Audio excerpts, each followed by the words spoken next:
is a fifth dimension, beyond that which is known to man. It is a dimension as vast as space and as timeless as infinity.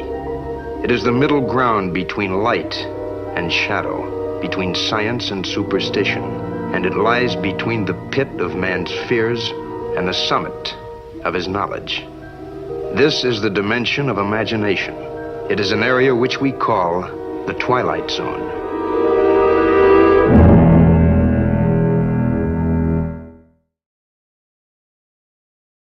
Number one, to come into the truth movement, if you're really concerned about truth, you've got to check an ego at the door, okay? You do not know everything. A lot of you think you do, but you don't.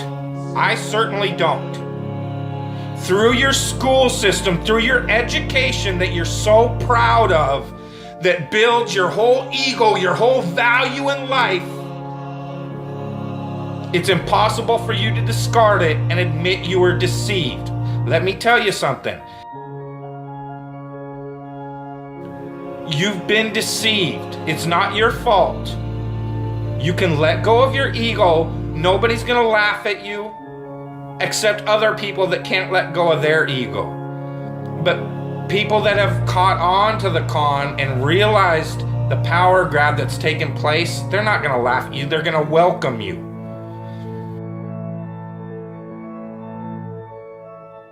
I'm telling you again, the worst thing they fear is the hive mind.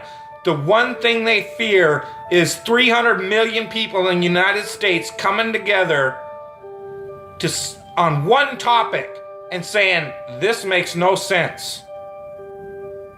We need answers. Why is the flat earth so important? Because it shows the deception. There are enough reasonable questions to create reasonable suspicion that we've been lied to. They can't afford to keep being asked. Whether the earth actually turned out to be diamond-shaped, cross-shaped, pear-shaped, there's enough to see that it's not what we've been told. And once that is revealed, everything these governments have done becomes illegitimate. That is why it matters. And that is why they will do anything they can to keep us fighting, keep us distracted, keep us at odds against each other, just like the entire world. Whether it be Christians against Muslims, blacks against whites. Government that truly has your best interest, your freedom at heart? Or does it sound like a government that wants to keep you constantly busy on paying attention to anything but what they're doing? And this truth movement is no different. Because as soon as the topic starts going where everybody could actually make a stand and say, hey, wait a minute, this needs to be answered. This is a big one. And I don't care what anybody says, the flat earth, the shape of the earth, is the biggest conspiracy and has been used to manipulate, deceive, and control us all. If God forbid everybody came and started demanding answers, and once they can't provide those answers, people realize they are busted. It can't be a mistake. It can't be anything but the deception and control mechanism it is. Flat Earth is not a psyop. Flat Earth destroys the psyop. Every psyop that's been used to control us for as long as they've known about it. So this system has been in power and control for hundreds of years, ever since they convinced the rest of the world that they didn't know where they live, and created this fantastical scenario to make people feel insignificant and to follow those that appear to know better, that are just better liars, deceivers, that have no conscience, and will do everything and anything to everybody and anybody they can to keep that power. Because people are waking up. And no matter how much they try to suppress this flat earth movement, Oh, it's gonna keep moving one way or another. You can see it. People are waking up. So now, louder than ever, I can hear that clock. Tick-tock, tick-tock, tick-tock, tick-tock. It's a religion. It's all a religion. You know why? Because government is a religion. Government is the majority of the world's true God, because they believe that these people have some sort of power, and they've even convinced us that we've given it to them. They still have us convinced in 2015, the age of instant communication, that we for some reason need representatives in a city that's not even part of this country called Washington, D.C. to represent us. That in this age of instant communication, we can't represent ourselves for some reason. That's how deep the brainwashing and the indoctrination has gone. They still have you convinced that this government should be run on the same system it was run when people were back on horseback using telegraphs and Pony Express. That's why they had these representatives, had to go to Washington, so that they could go back home to this group of a few 100,000 people and say, well, what do you guys want? Okay, I'll go tell them. And they travel for a week to Washington, D.C. or however long it takes. That's why you needed representatives. Now I can push this button and talk to anybody in the world. What the fuck do I need a representative for? Because it's the power system, the control system. They have to keep indoctrinating you in schools, teaching you about everything and anything but where you live. Now they have to treat out all the money that was going into the educational system to control your mind isn't working anymore. People see how stupid everybody is. That is the failure of government. See, Flat Earth proves the failure of government, period. Because it's either deceived and lied and indoctrinated us all into a false system, or it's completely failed in making people realize if they really live on a globe, a lot of people don't see it. So your education system has failed now, hasn't it? In order to believe it, we've got to believe a bunch of math formulas that only a few people in the world can supposedly understand, and we've just got to take your word for it. Here in this age of all this technology where I can get on this phone, record this video, and send it out to the world, they can't seem to find a way to easily, simply prove to everybody on the planet where they live. It always depends on some formulas that the majority of the people don't understand.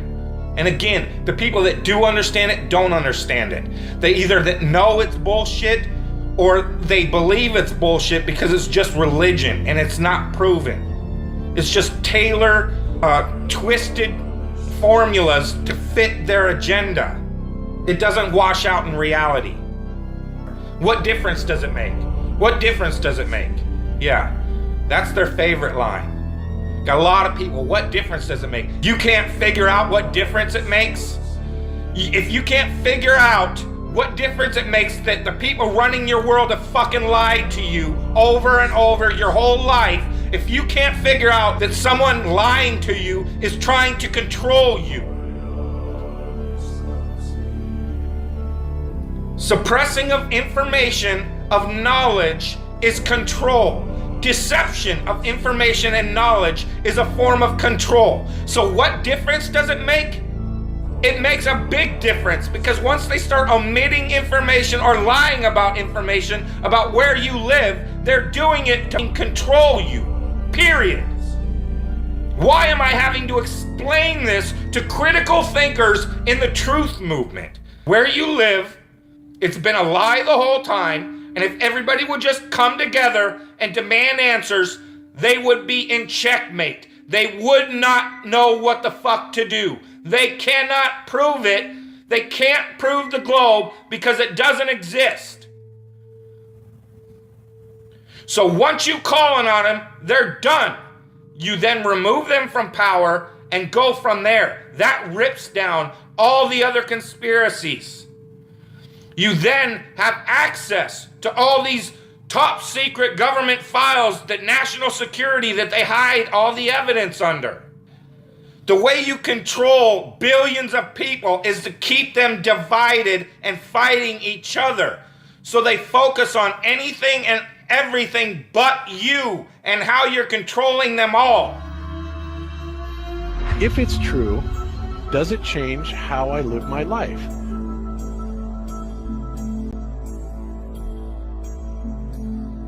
It would be nice if it's true for the government to acknowledge and stop charades.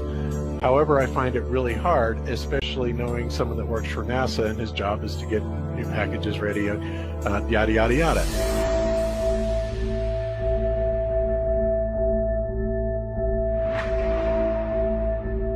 So again, what difference does it make? Well, that's, like I said, that's a great question. And this is something that is not an easy answer because of the magnitude of what we're talking about here.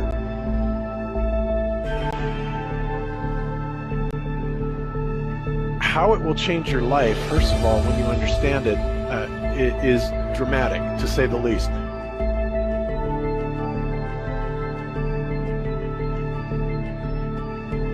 Will it change you from having to go to your job every day and the things that you typically do every day? No. But when this knowledge becomes more mainstream and these agencies are starting to be held accountable, and you understand that they're all participating in this, not just the United States government, not just NASA, but China, Russia, India, all of them have space programs. They all have the same symbolism. They're all doing the exact same thing to their citizenry. The deception goes all the way to the top. And when I say all the way to the top, you have to kind of get rid of the notion that the people at the very highest levels are working together. People that control the world are not, we're not against each other. There was never any such thing really as the Cold War. We're really not enemies with anybody else. This is all a facade that's being brought on for our benefit.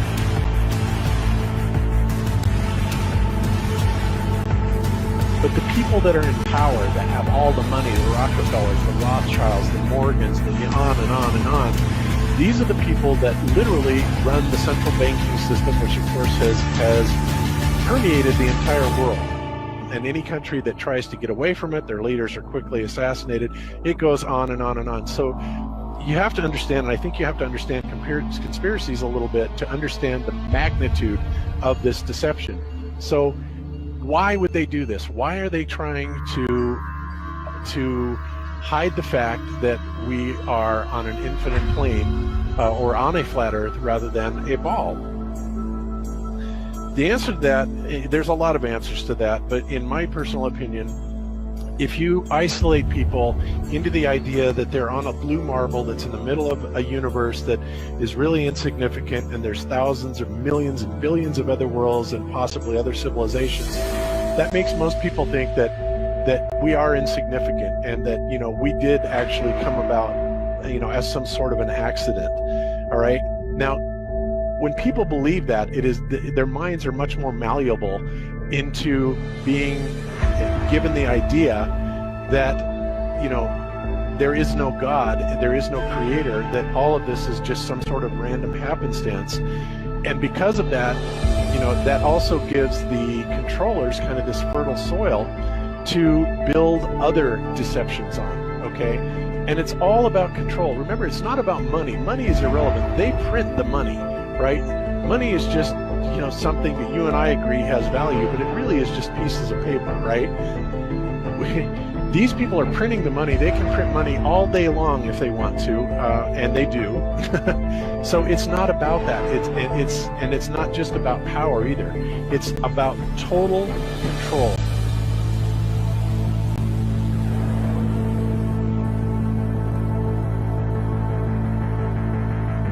Mental, physical, spiritual, every way, shape, and form possible.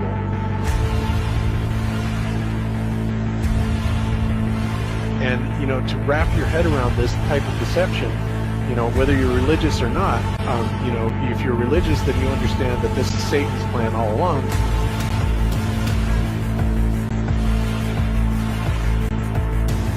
If you're not religious, then you need to understand that people are power hungry and they will do anything to gain and maintain this type of control.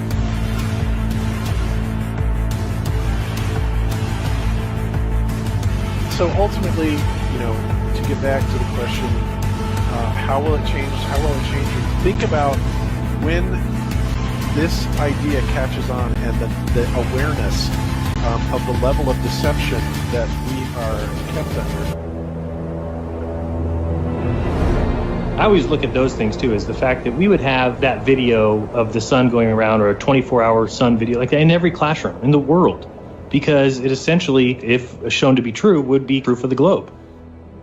I always go back to the very idea that we were never taught about flat Earth.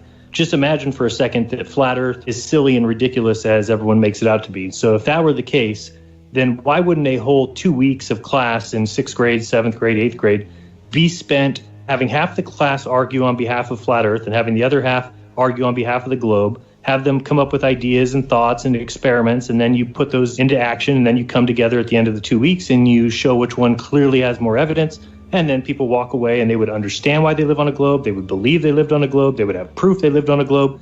That would be the case if the globe was true. Instead, you were not talked about flat Earth at all. It was in passing, it was ridiculous, Christopher Columbus, it was just thrown aside. No evidence was given for the globe. It was a matter of fact. It was known. It was scientifically accurate. That's the way they taught it. And then they taught the flat Earth the idea of falling off the edge. If you think that that's for no reason, that they just didn't feel like teaching us with actual evidence, and I mean, it's so clear that there's a reason behind why they would do that. And why would they go through all the steps that they've gone through to change the idea of whether or not Columbus or people before him thought the Earth was flat? It is a concerted effort by academia et al. To go through and destroy anybody or anything, any book. And there's tons of examples. There's tons of examples of school books that people have found from 1920 that say people in Christopher Columbus's day thought that the Earth was flat. Well, they go through and they destroy that stuff and they say, nope, this person was confused. This person didn't know. Everybody from 2,500 years ago. Well, it's because they've had to change that, because if somebody started telling people, hey, 500 years ago, we thought that the Earth was flat. It's only been in the last 500 years. People would say, really? I want to go look into that. And that's the last thing they can have people do, is look into this problem, because you will quickly find out that all you have is Aaron Ra beating his drum and not a lot of substance or evidence or facts to show you where you live. And that's going to get people to start searching. And that's ultimately my goal, is getting people to go look into this stuff. Look at like what Ben did. There's problems down there. And that's really the answer. I've asked people before, what would they choose if they could take one trip? Would it be to the north or to the south? And for me, it would be to the south. I definitely think that everything rides on Antarctica. Now, I'm going to sound crazy here, but we've also seen NASA fake a sun. They have a fake sun. They've shown it before. There's pictures of it. Look up NASA fake sun. And they have a patent on it.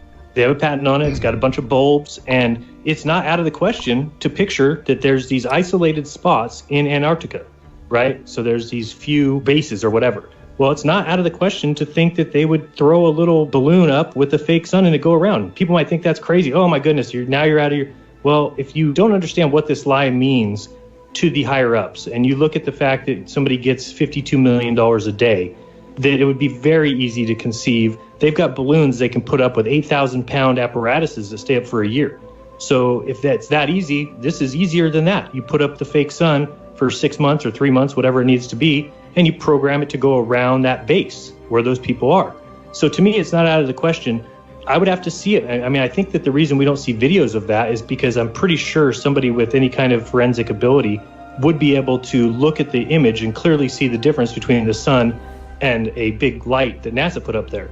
Now, somebody who's just a scientist or somebody who's just going there for a trip might not know the difference. They might look up and see the bright thing and say, okay, that's the sun. But somebody with forensic video evidence or photo evidence might be able to just tweak some of the little values and see that it's clearly not the sun. So, I mean, in my opinion, that's even not out of the question that they could be faking the sun down there. It's that important. It means that much to them. Otherwise, that would give up the whole secret. God said, let the waters under the heaven be gathered together in one place. The dry land appeared. It was so. And God called the dry land what? Earth, earth, earth. Now go to verse 14. God said, let there be lights in the firmament of the heaven, divide the day from the night. Let them be for signs, seasons, for days and years. And let them be for lights in the firmament of the heaven to give light to the earth. And it was so, and God made 2 great lights. All right, what are these lights? The what? Sun and the moon. Did you just read in your Bible that the earth is older than the sun? Yes, you did. Yes, you did. You just read in your Bible that the earth was here before the sun. Right? You certainly did. Now that's a big deal. Now here's what you get into. There's two big words I'm going to throw out here to you. That's what I'm giving to you. And I want you to think about it. Geocentric and heliocentric. So what does that mean? It's just a big word. You pay for the education, let the folks know in school. Here's what it means.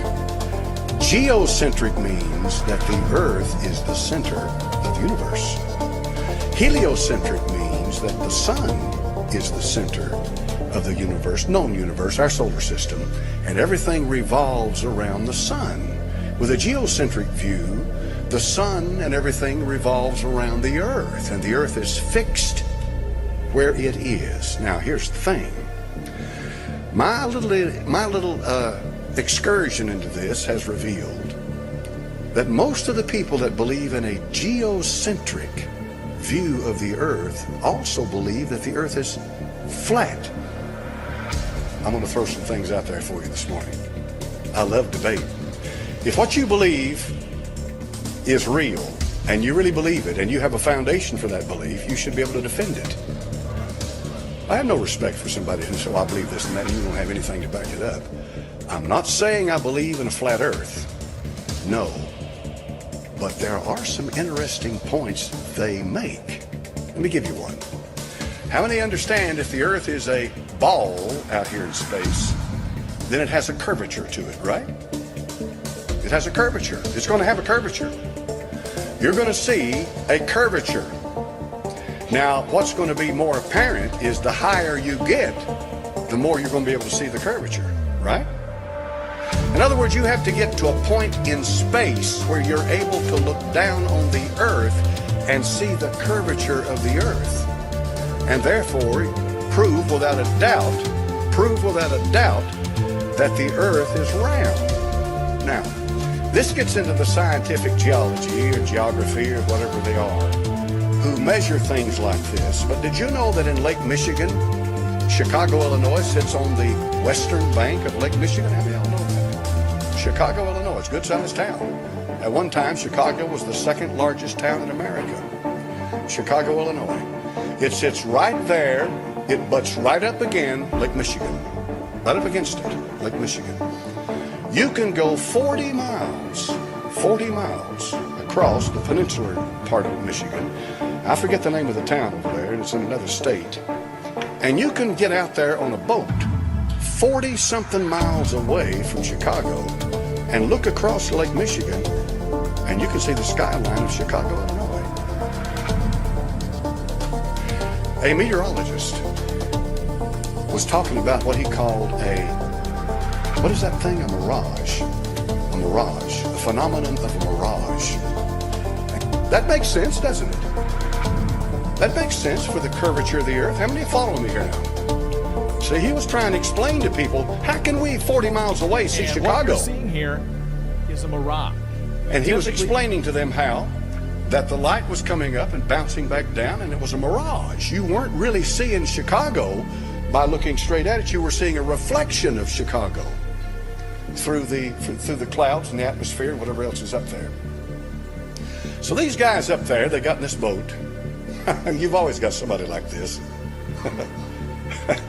They hooked up their cameras. They had to wait for a certain day to come clear enough, because 40 miles is a long way to see, folks. And they got in their boat, and they hooked up their cameras, and they focused in on Chicago, and you could barely see it. Barely, because of the haze in the distance. But they kept their cameras trained on Chicago, Illinois, and they began to cross Lake Michigan. And do you know something?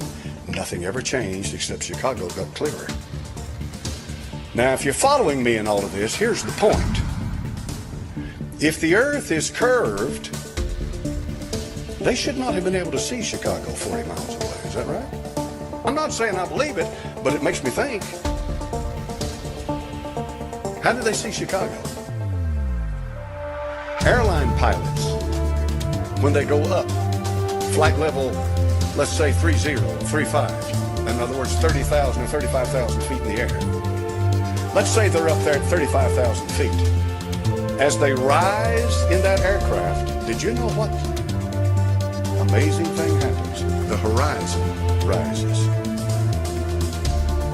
Now, if the horizon was curved, would it rise or would it fall?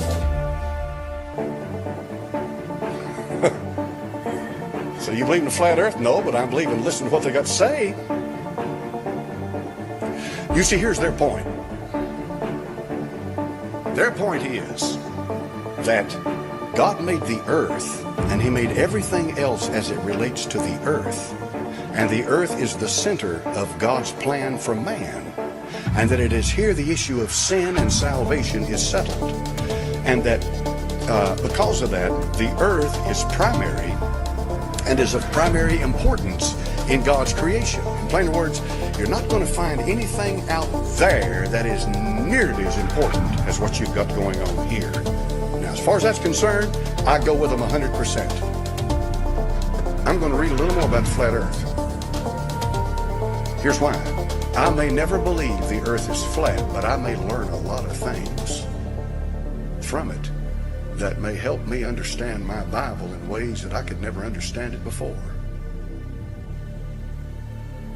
Belief is an acceptance that something exists or is true, especially without proof. Do you believe? Do you believe that Superman, fairies, Santa Claus, the Loch Ness Monster, the Tooth Fairy, do you believe they exist? No?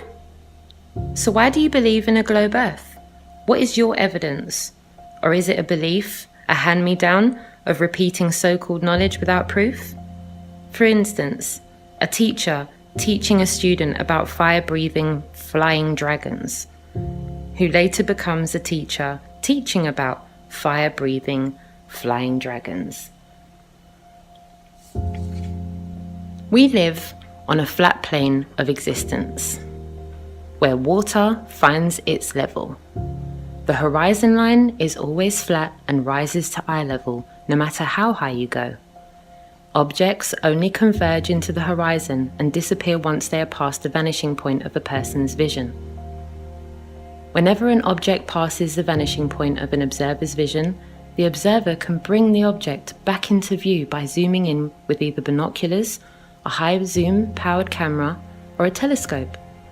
This debunks all claims of objects disappearing over the curvature. Aeroplane flight routes only make sense on a stationary plane realm. Tracking flights will reveal that all flights arc towards the Arctic. No flights ever arc towards the Antarctic. This is because the world is not a globe. The shortest path from point A to point B is a straight line. You cannot track flights in the oceans south of the equator. The reason is that the Global Positioning System, GPS, is actually the ground positioning system. The northern half of the world is more or less identical in shape and distance on both the globe as well as the plane realm models. In the southern half of the world, the two models are completely different, of course. GPS only tracks flights in the north. All intercontinental southern flights always have to travel to the north to get to their destinations. This is because we live on a stationary flat plane of existence, not on a spinning globe in vacuum. Gravity is a theory that explains why objects stick to the globe instead of falling off into the vacuum of space. Gravity exists in strict support of the theory of relativity, which states that large masses in the universe create space-time, which bends the vacuum of space and creates a phenomenon called gravity. In a vacuum, space cosmology, the direction is relative, in that up is anywhere away from the core of the planet, and down is anywhere towards the core of the planet. The universal constant here is that in the vacuum of space, the norm is 0 g. None of these theories have ever been proven true, and all attempts to prove these theories have resulted in complete fail.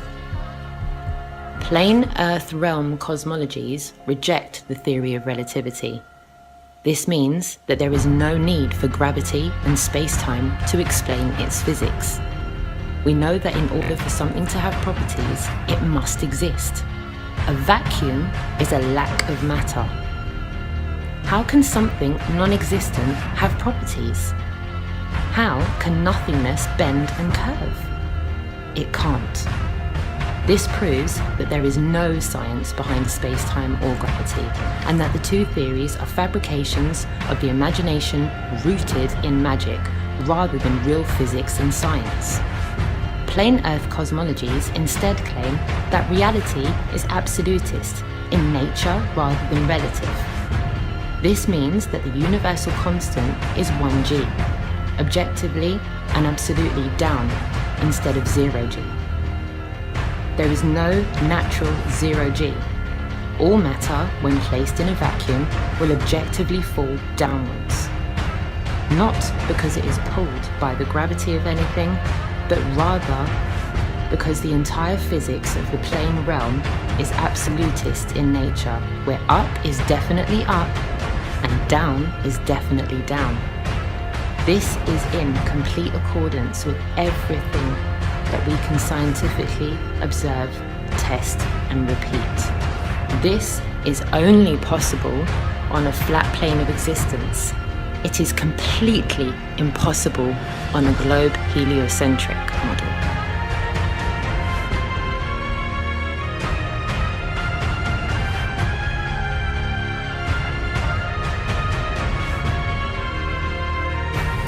If a pilot is flying around the curve of the Earth, then he should be dipping the nose down every 5 minutes. He should be dipping the nose down to stay around the curve.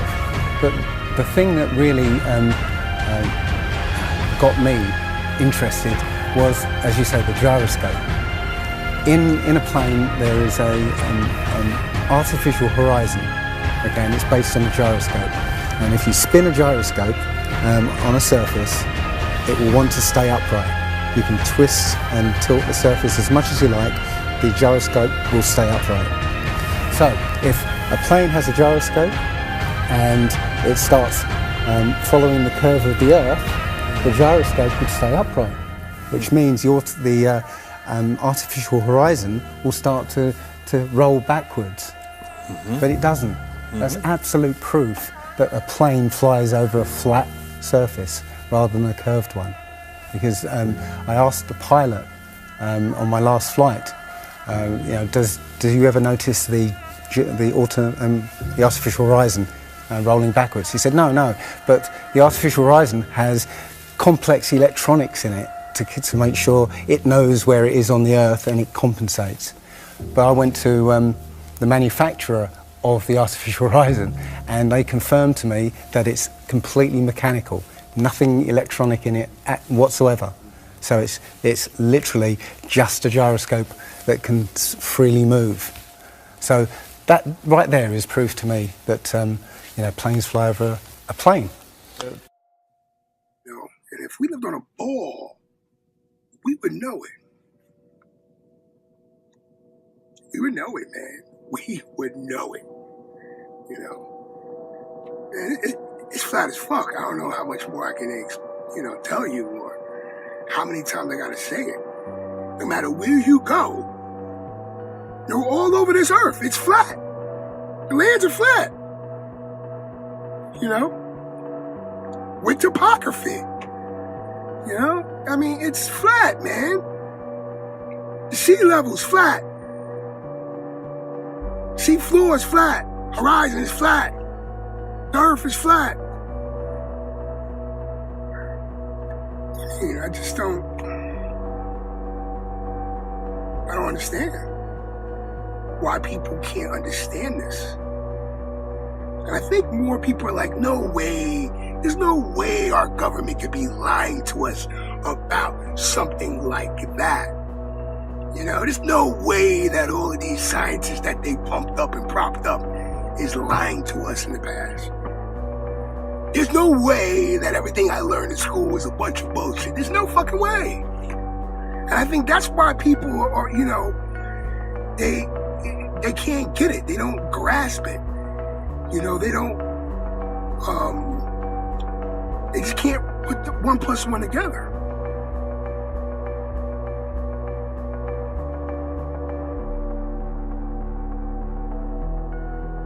And that's why they like the TV. Because brainwashing is real, folks. You gotta admit that you've been brainwashed, man. That you've been fucked with.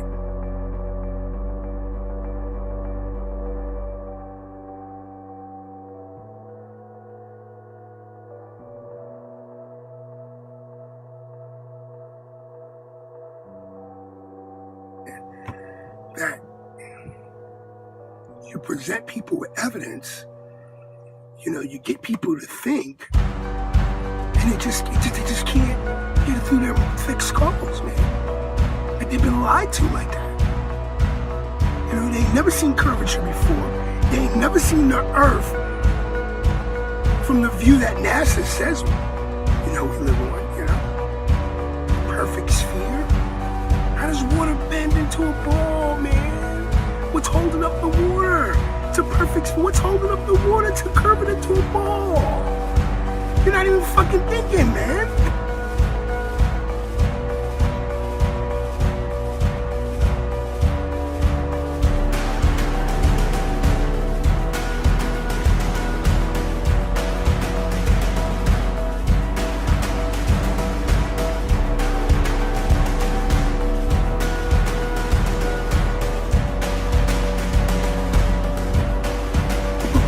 Of fucking evidence that we've been lied to, man. You know? I didn't say we live on a ball. The scientific establishment, NASA, they say we live on a ball, man. Don't get mad at me. Because I see no proof we live on a ball. Don't call me stupid. You know, call me stupid. Wait a minute, we don't feel like we spinning. You never seen curvature. You know?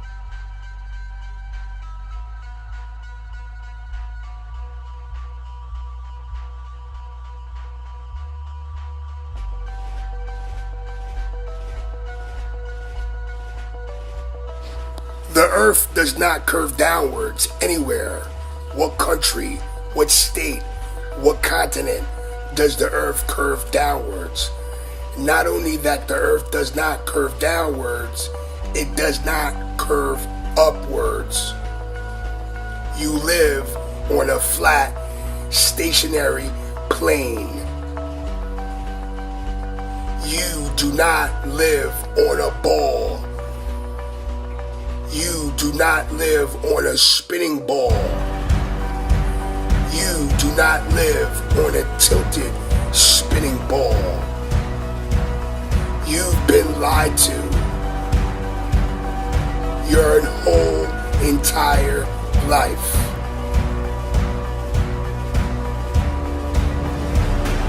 A quarter is round, but it's flat. We know it's round, but it's flat. The Earth does not curve downwards. Nowhere.